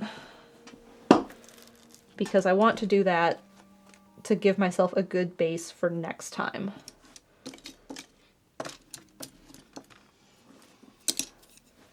So what I'm going to do is I'm going to take some black and just tap that in. Where's my photo?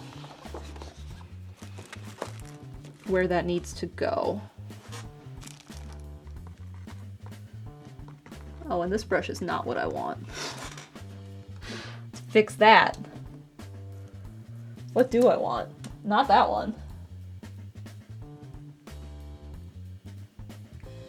Not this one either. Does this one work better?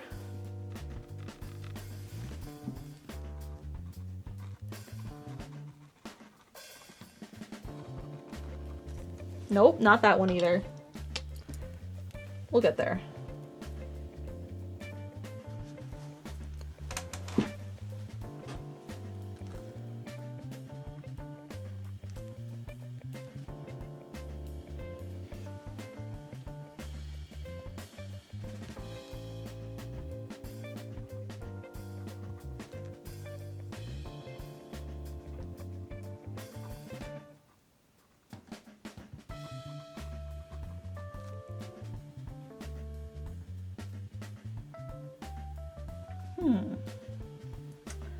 What did I just do? There we go.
I think this part back here is too bright, personally.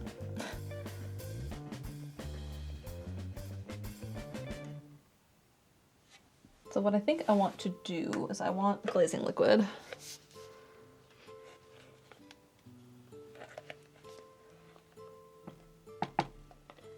And I'm going to take my dark green from earlier and make it a little more transparent with glazing liquid, and just kind of tone this down a little bit.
We have a 10-month resub from Jade Jennings. Thank you. That feels better about that.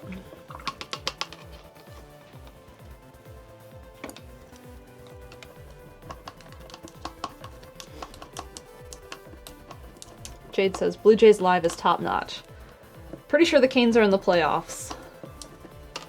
And I'm like, oh shoot, I want to go to a playoffs game.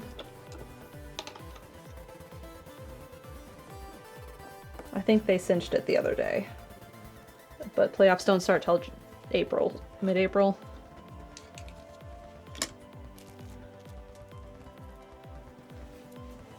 Alright, stay here. Do not fall over. Perfect. Alright. Let's start by rolling Patreon tickers. I want to do a shout out to my patrons over on patreon.com. Thank you guys for your support. This allows me to stream and continue to do this sort of thing, in addition to work on stuff with Steven and do breakfast stream and Friday streams. One of the perks that come with that is Discord, so you can join our Discord server with support on Patreon. Whether you support Steven or myself, it goes to the same Discord, and it is a great place with lots of great people. Let's see, things coming up. I'm going to be in Florida this week. I'm going to visit my dad and stepmom, and my sister is there, and my grandma will be there, and some of my aunts will be there, so I couldn't turn that opportunity down to see everyone, so I'm gonna go to Florida for a couple days. Thomas is like me. Yeah, you are on Discord. So that's why I'm streaming tonight. So there will not be a stream from me this week, but Steven is still doing breakfast stream and a Friday stream. I think I know what he has planned for Friday, so you should tune into that. I don't know what's happening Tuesday, normal stream moon time. Not sure yet. I don't think he's given it any thought yet. So those are the things that are coming up. I made this decision yesterday because I wanted to have a full night's rest before I made this decision. So I will be streaming the week after that, continuing on this painting. And I really only have this part left to go, so we're starting to wrap up this painting too. So this one will be done, and then we will have both of these paintings done. So I need to start figuring out if I can ship the big painting or not, and figure out what that looks like. Let me look at a calendar. Yeah, I will probably stream late next week.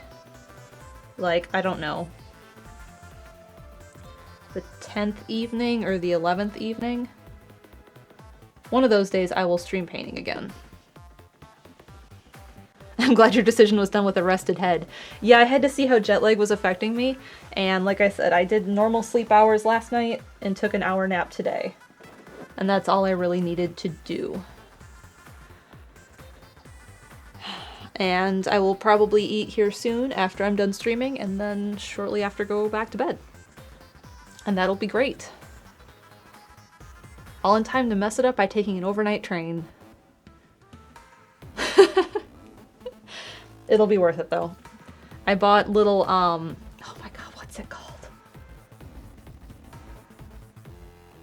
When you buy gifts for people when you travel, like souvenirs, but the Japanese word for it. I bought some of that in Tokyo to bring to my family. And I was like, oh, I will get this. And if I take it to Florida, then I take it to Florida, and if not, then I will share it with the Raleigh Collective. So it's going to Florida.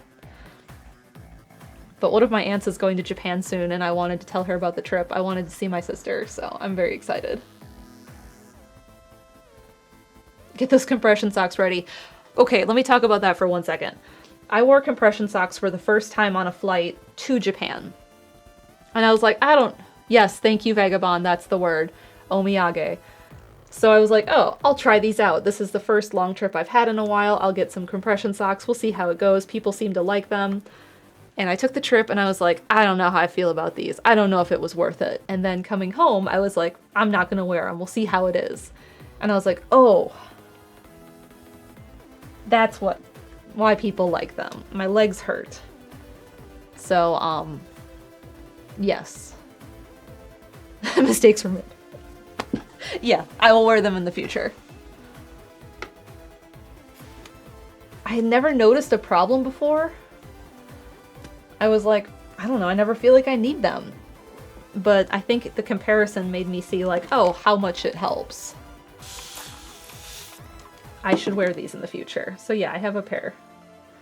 And I should wear them on the train. So thank you for the reminder. They're currently hanging on my drying rack because I didn't think they should go through the dryer. That seemed like a fair bet. All right. Let's see. Are any of my friends streaming? It's a Sunday night and it's a holiday, so I don't know.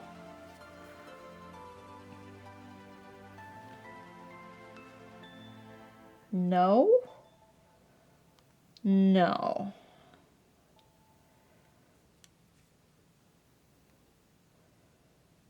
Liam, Tyler. Okay, Liam is on. Okay.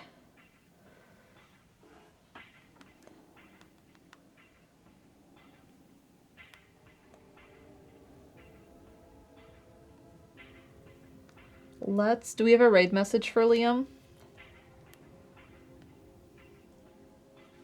I can do this. I can go to my chat.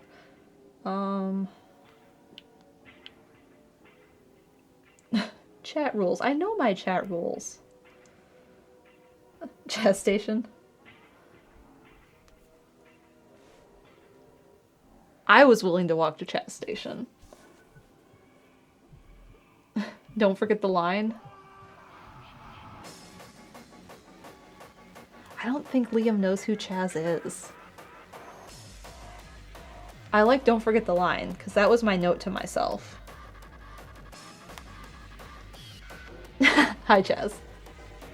Chaz, do you want to start a raid to Liam for me?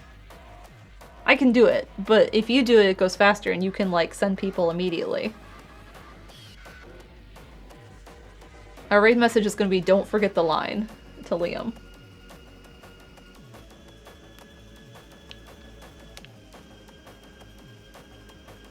Liam is playing Deal or No Deal. Alright, everyone, go tell Liam, don't forget the line, and he's playing Deal or No Deal, which is wonderful. I hope you all have a good night, and I will see you next week for me on normal stream, and I will paint late next week, like Wednesday or Thursday. Alright. Have a good night, everyone. Go tell Liam, don't forget the line. And I will see you soon.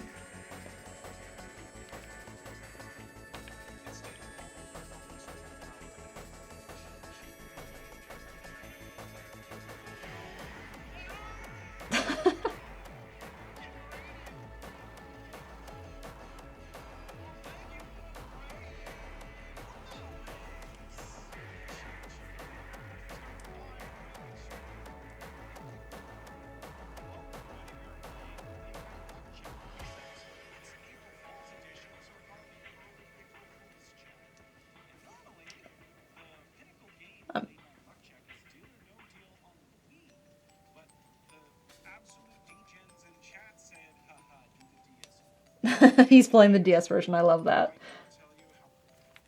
Alright, everyone who's still here, I don't have chat pulled up anymore because I don't have a button to bring that back. So I hope you all have a good night, and I will see you next week. Bye.